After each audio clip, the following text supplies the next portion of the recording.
Hello everyone. तो आज हमारे साथ जुड़े हैं आदित्य सर और रमाकांत सर, और ये भी केवी में टीचर हैं।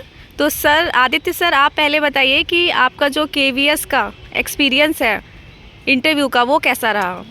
हाँ मैंने KVS 2020 2020 में ज्वाइन किया था। मेरा इंटरव्यू से जस्ट पहले ही हुआ था। काफ़ी अच्छा एक्सपीरियंस रहा है इंटरव्यू का। मेरा इंटरव्यू दिल्ली में JNU कैंपस के पास केंद्रीय विद्यालय में पड़ा था।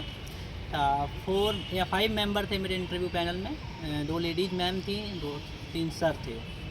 उन्होंने मुझसे थोड़ा बहुत साइकोलॉजी के क्वेश्चन पूछे, टीचिंग प्रैक्टिस को देखा कि, और मेनली आपके इसमें टीचिंग प्रैक्टिस बहुत ही इम्पॉर्टेंट है कि आपको टीचिंग प्रैक्टिस किस तरीके से करनी चाहिए। उसका वेटेज बहुत ज़्यादा पहले भी था और आज भी आने वाले इंटरव्यू में भी रहेगा। और टीचिंग प्रैक्टिस में मेनली हमको कोई भी सब्जेक्ट को बच्चों को रिलेट करके पढ़ाना होता है। उनको बच्चों को हर मतलब जैसे हमने EVS ले रहे हैं तो उसमें मैथ को कैसे जोड़ें, उसमें हम इंग्लिश को कैसे कनेक्ट करें, इन सब का हमें ध्यान रखना पड़ेगा। वो लोग वही देखेंगे। और जैसे मैं मान लीजिए हम लोग BSc का मैथ को पढ़ा रहे तो हमको उसको डाउन जाकर बच्चों के लेवल पर जाके पढ़ाना है। ऐसा नहीं है कि वहाँ पे इंटरव्यू में आप देखेंगे ये तो 50 ईयर्स के एक्सपीरियंस है, 30 ईयर का एक्सपीरियंस लेके बैठे हैं। वहाँ पे आपको उनको उनका बच्चों को समझ, उनको एज ए चाइल्ड समझ के आपको बताना है। ये आपको थोड़ा अलग करना पड़ेगा वहाँ पर। तो सर, आपकी पहली ज्वाइनिंग कहाँ हुई थी? मेरी पहली ज्वाइनिंग एर्नाकुलम रीजन में हुई थी, केंद्रीय विद्यालय अडूर में। और उसके बाद मेरा ट्रांसफ़र हो गया है 2021 में। अभी मैं अंडर लखनऊ रीजन के KV में काम कर रहा हूँ। Okay, thank you sir. Aditya sir, आप ये बताइए कि जब आप केरल साइड में थे और वहाँ पर केवी में आप पढ़ा रहे थे, तो आपको लैंग्वेज प्रॉब्लम नहीं हुई थी? नहीं, मुझे मैम ऐसी कोई प्रॉब्लम नहीं हुई थी, क्योंकि वहाँ के टीचर बहुत सपोर्टिव थे। और नॉर्थ इंडिया के भी काफ़ी टीचर उस समय पे केरल में थे। अच्छा। हाँ, वहाँ के पेरेंट्स भी बहुत ही सपोर्टिव होते हैं इस फील्ड में।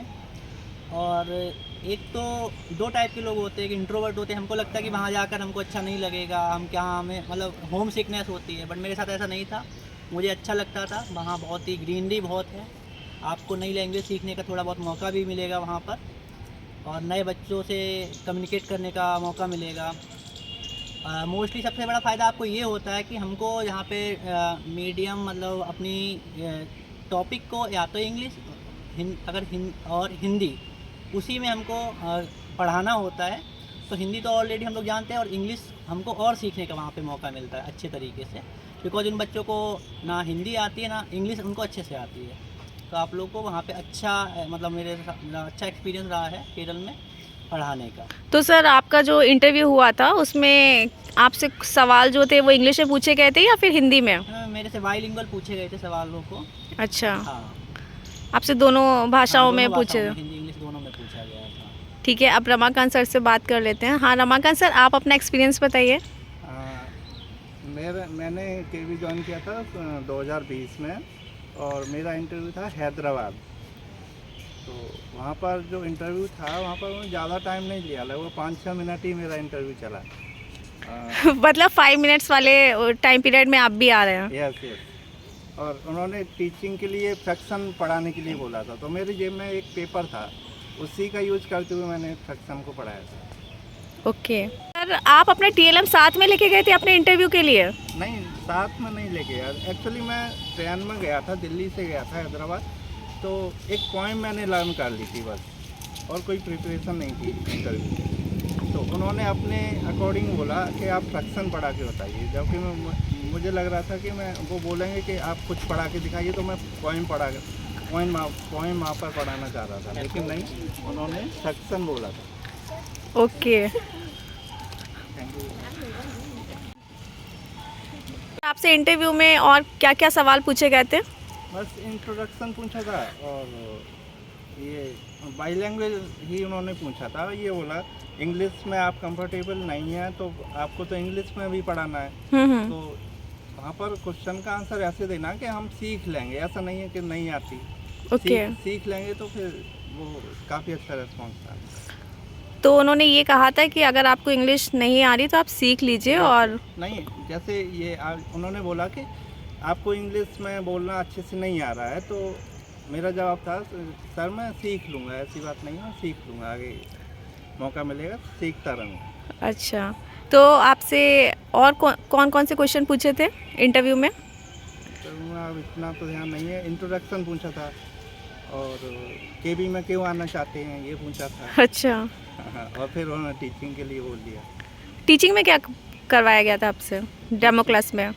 टीचिंग में वही फ्रैक्शन उन्होंने बोला था। जो पेपर आप लेके गए थे खुद? हाँ, पेपर तो मेरे पॉकेट में पहले से ही था। तो उसका TLM की तरह आपने यूज़ कर लिया है, तो इसी से वो इम्प्रेस हो गए कि हाँ मतलब Yes. ये किसी भी मटेरियल से कर सकते हैं। हाँ। और ज़्यादा देर नहीं चला था, लगभग 5-6 मिनट में ही ओवर हो गया। अच्छा, तो आपकी पहली पोस्टिंग कहाँ आई थी? पहली पोस्टिंग मेरा आगरा रीजन में था, बबीना कैंट। ओके, और कुछ टिप्स देना चाहेंगे आप दोनों सर?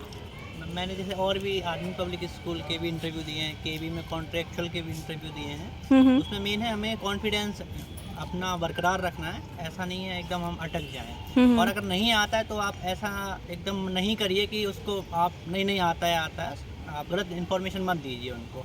और उनकी कोई भी बात है उसको आप हम्बल तरीके से मतलब अगर आप करना है कि हाँ सर हो सकता है ये ठीक है, बट मैंने ये पढ़ा है, अगर मैं गलत हूँ तो मैं उसको सीखने की प्रयास करूँगा। आपका एक ग्रोथ माइंडसेट दिखना चाहिए उसमें। ऐसा नहीं है कि आप लिमिटेड हो जाएं, और ऐसा नहीं शो करना चाहिए आपको कि हमें अपने घर पे ही रहना पसंद है, मम्मी पापा के साथ ही रहना पसंद है। केवी में इसीलिए वो पूछते हैं आपको फॉर्म भरवाते टाइम आप ऑल इंडिया और इंडिया के बाहर भी कंफर्टेबल हैं कि नहीं है। तो हमको ये सब चीज़ को ध्यान में रखना चाहिए। और बस कॉन्फिडेंस बहुत ज़रूरी है, और आपकी सब्जेक्ट नॉलेज ऑलरेडी चेक हो चुकी है आपके पेपर में। आपको बस आपको टीचिंग का तरीका आप कैसा करेंगे, आप बच्चों के साथ फन लविंग है या नहीं, ये सब चीज़ें बहुत ज़रूरी है, और आपको यही सब वहाँ पर शो करना है अपने आप को। Okay, thank you so much sir. Thank you. Video बन रहा है।